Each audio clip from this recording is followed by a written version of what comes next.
Okay, my friends, while my pizza's in the oven, there's one thing that I can take care of. I'm going to be grating some cheese. And of course, you know the word grate. It's been around for a long time. It's nothing new. I'm going to put out a piece of wax paper because of the type of grater that I have. And I'm going to go ahead and grate. It says about 1.5 cups of mozzarella cheddar, or cheddar cheese, whatever type you would like to put on here. Classic is mozzarella. I'm just choosing to do cheddar today. I'm gonna grate that, and I'm gonna have about 1.5 cups. You remember that a grater is sharp. You be careful with it so you don't grate off your knuckles or fingertips. Then I'm gonna scrape off the inside, and we're gonna put this to the side. My buzzer's just gone off. I'm gonna go ahead and put a piece of, or a hot pad down. I'm gonna open up the oven door just a crack and let all of the hot air out. Then I'm gonna open it all of the way. Now it might not look done, but indeed it is. When I take, hang on, I gotta close my oven door back up. When I take my hand, pat, pat, pat, it's all set up, it's not sticking. My instructions tell me that the first thing I'm gonna do is I'm gonna brush this outer edge with a little bit of oil. And the reason why I do that is for those of you who don't like to eat your crust because it's dry and hard. Just gonna take a little bit of oil with my pastry brush.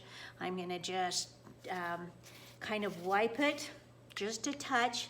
This is gonna keep my crust nice and soft so that I can eat it. It'll be like a roll. It'll be so cool.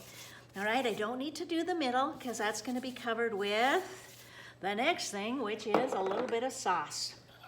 I'm going to have 3/4 cup of spaghetti sauce. You can also use pizza sauce. Spaghetti sauce is basically the same thing as pizza sauce.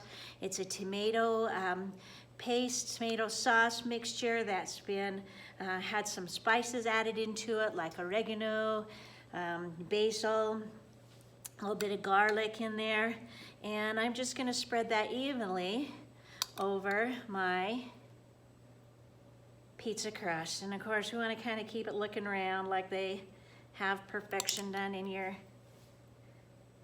pizza parlors. I'm using a spoon. Can you see how I'm using that spoon to kinda get it so that it's nice and even? And I'm not ever gonna have it perfect, not with the time that we have here in class.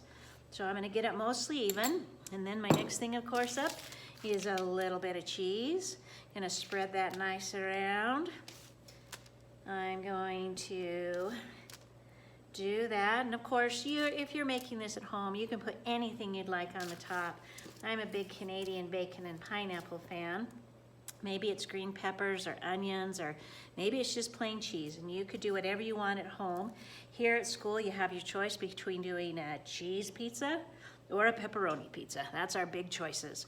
And I'm gonna just take these pepperonis, I'm gonna make mine all pepperoni, and we don't have to be too chintzy with these pepperonis. I'm gonna have enough to go all the way around. If there's somebody who doesn't want pepperoni in your group, do half a pepperoni pizza. You don't have to put them on at all.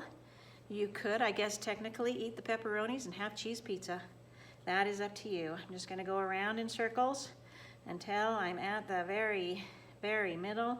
Darn, I have one kind of left over there. I'm gonna have to go right there. Then I'm taking my pizza and putting it back in the oven. And this time, the whole point of putting it back in the oven is to melt that cheese. The crust will brown up a little bit, not really brown, but it'll cook a little bit more. It'll be perfection when it comes out. This is a little bit hot, don't forget that. So when you put this back in the oven, use your hot pads. And that, my dear friends, will be the next part, is cooking it and pulling it out and eating it.